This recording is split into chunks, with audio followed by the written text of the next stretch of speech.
Hi there, my name is Rory Dowse, and I'd like to show you a project I've been working on. So here it is, it's a dictionary database, and the ask for it was pretty straightforward. I was given a schema, I was given some seeds, and I was asked to build out the front end and the back end. Let's head over now to Apollo server, the sandbox, and see what we've got going on. So here we have the get all words query, we have the get word meaning query, and we have the get words by letter query. So let's go ahead and test out that get all words query first of all. So there we have it. We've got some words there. Let's take a look at meaning. We've got serendipity here. So returning just one word and its meaning. And then get words by a letter. We've got the letter E. And let's see what we get. Okay, so we get these words.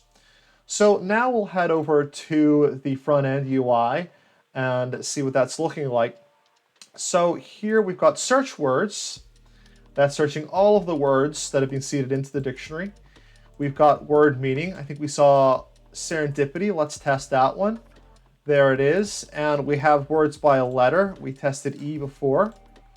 So yeah, there we have each of them coming through.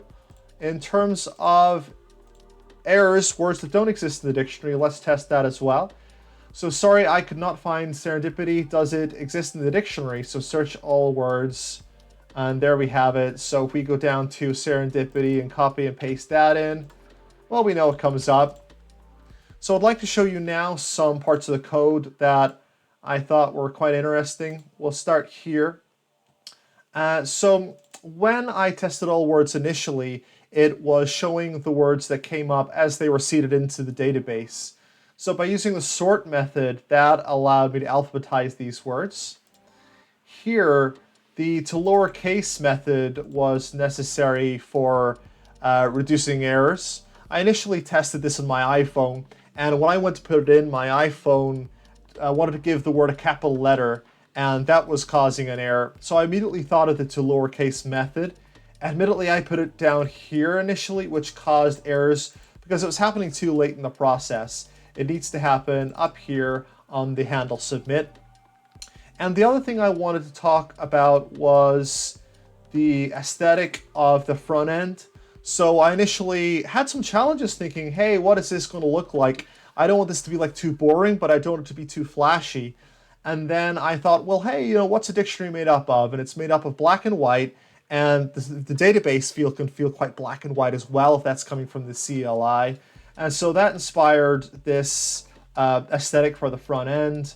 We've got this translucent glass morphism-like effect where the opacity is quite low.